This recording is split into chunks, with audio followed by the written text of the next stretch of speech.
Hello, good morning everyone. Mabuhay Philippines. Mabuhay ang Pilipinas. Kumusta na mga madlang people?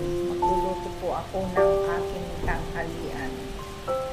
Siyempre, ang iluluto natin as usual is gulay. May kasamang dahon guys kasi kailangan ko talaga ng dahon para sa aking kasi nahihilo po ako magdang people ko kasi yung bread so yun po pali ang ginagawa ko po dito guys is binabalatan ko siya kasi kinakain ko po siya so ayan po yung ilalagay ko lahat po yung kinakain so bali hiniwa ko na guys yung ating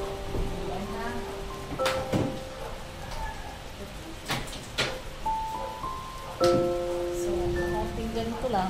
Ito na po. Tapos ito.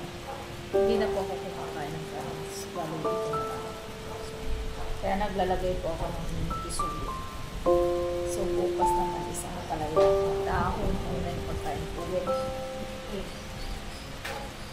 Lagay po muna natin. Prepare ko muna ito. Magbabalat muna ako ng mga magbabalat pa ako ng sibuyas guys. Ayan guys, yung bawang hindi ko siya yung dinudurog na maliit kasi para nakakain ko din saka hindi siya po siya yung parang ano ba tawag nito yung brown no pinagsasabay ko na po nilalaglag lahat. Yes. Kumusta na kayo dyan madlang people anyway. Ito yung niluluto natin kasi kailangan yata i-straighten ko na kakain ako ng ganito. Kulay-kulay. For 1 week na may kasang dahon.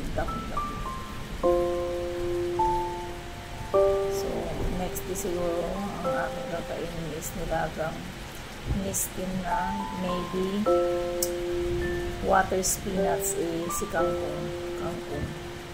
Either steam po is iluto ko sa butter garlic. Yes po. So ang gagawin ko si garlic is iba-brown ko muna siya using mantika syempre kasi nga kung butter po yung gagamitin natin is nawala po siyang konting mantika. Ang mangyayari po is masusunog si butter. Anyway, pansin ko sa kilay ko is makapal dito manipis. Hindi ko po nakukuha perfect yan. Sana guys how you call this, supportan niyo yung YouTube channel ko po. Anyway, walang gano'n nanonood so but that is fine.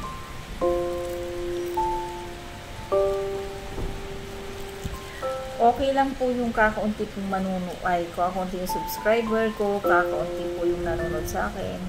Okay lang po yan, mag-upload pa rin ako kasi who knows one day, diba? Maging positive na lang po tayo.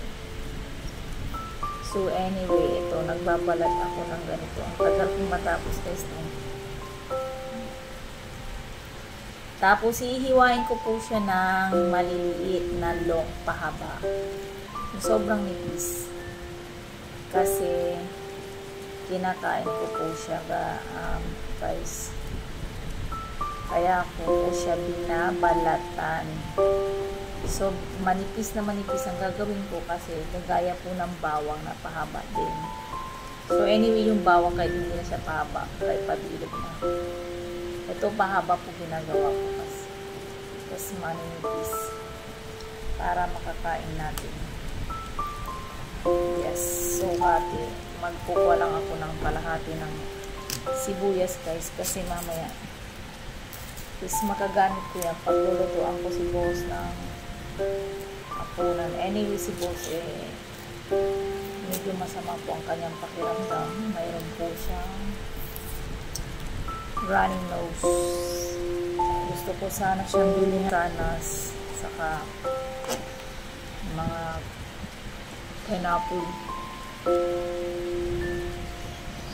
At saka mansanas para kasi orange. Kaso ayaw niya. So, pagbigyan natin ayaw. Ang kakainin lang niya, ipiprepare natin is magiging happy yan. Pag banana na nilagyan mo yan ng ice cream, 100% magiging happy siya na parang bata. Okay.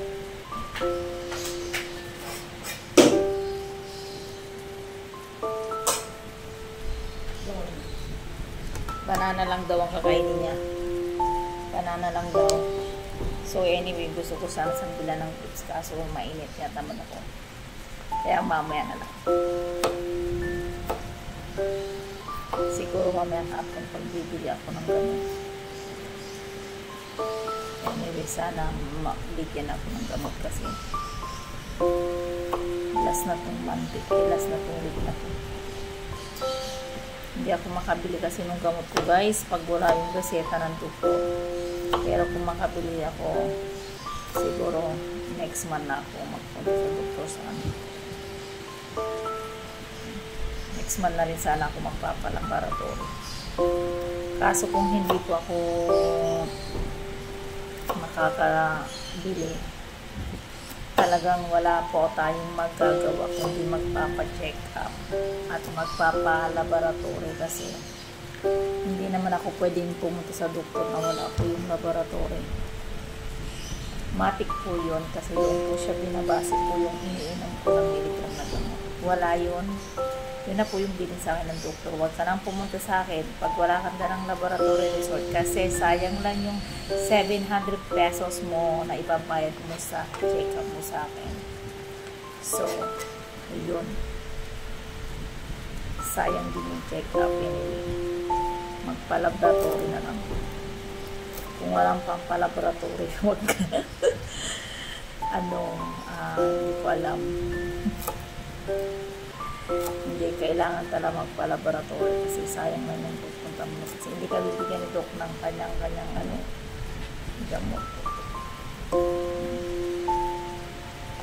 So anyway, monthly po ako nagpapa-laboratory guys.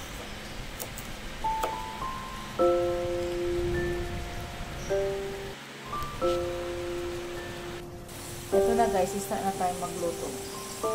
Sa dami po, no? Dami pong ginger, kamatis, saka ayan. Iniinit ko na po yung kawali ay kasirula sa sobrang low flame.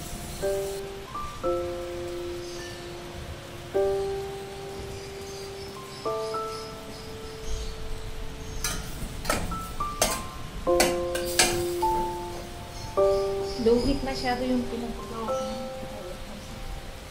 So, masyadong mababa po yung flavor. Hindi ko siya magpipuro.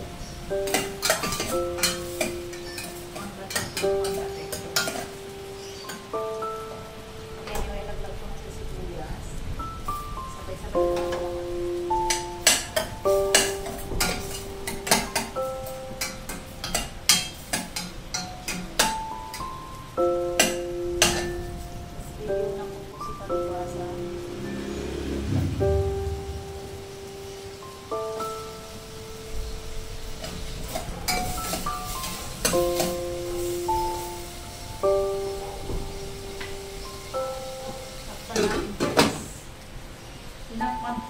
Para medyo ma-absorb. Hindi ko pa po siya nilalagay ko yung kamatis. Kasi gusto ko yung hindi siya caramelize. Yung parang makakagat ko pa rin na ganito ko. Sasagad ko po yung sa buhay.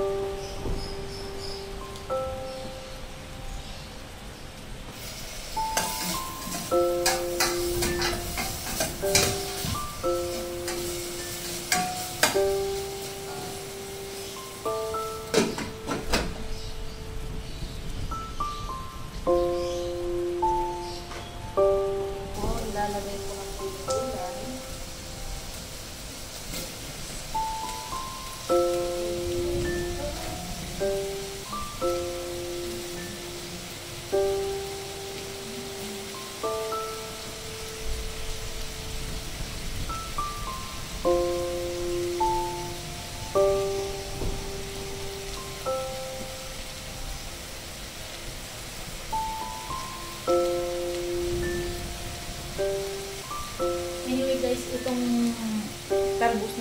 ubos po ng kamote at saluyot.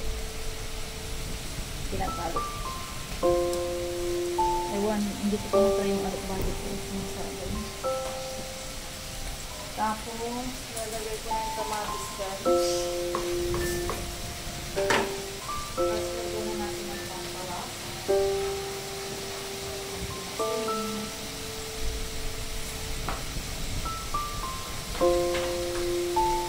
Mahilig ko maglagay ko ng paminta.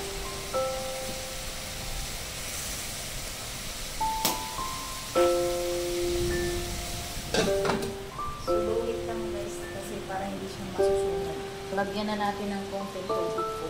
Konting tubig. Para hindi po siya masusunog.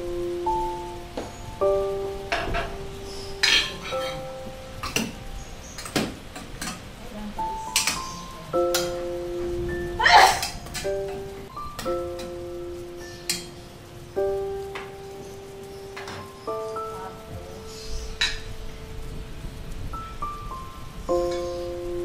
Lalakasan ko na yung tubig ako kasi may tubig na po siya masusunog.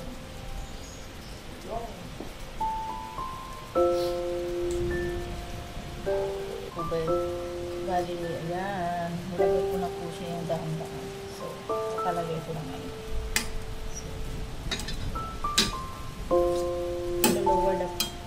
lower the fire para hindi siya masusunog. Hindi, lakasan ko na siya.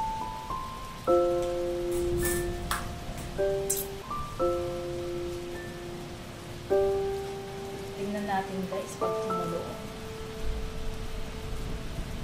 Pag kumulo siya, is ready na.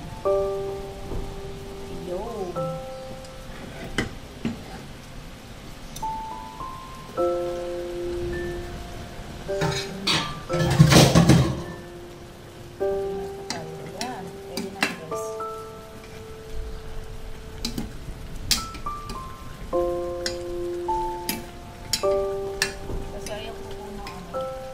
Yan, masarap na guys. Papatayin na natin. Kasi ayaw ko po ng lanta. Oops! So, bubuksan ko siya ng konti para hindi siya mauubok yung alay. Ayun na. Ayan. Salamat po sa panonood. Thank you. Don't forget to share and subscribe. So, mga madlang people, paano nyo naman po ako. Salamat. Bye-bye. God bless you to everyone.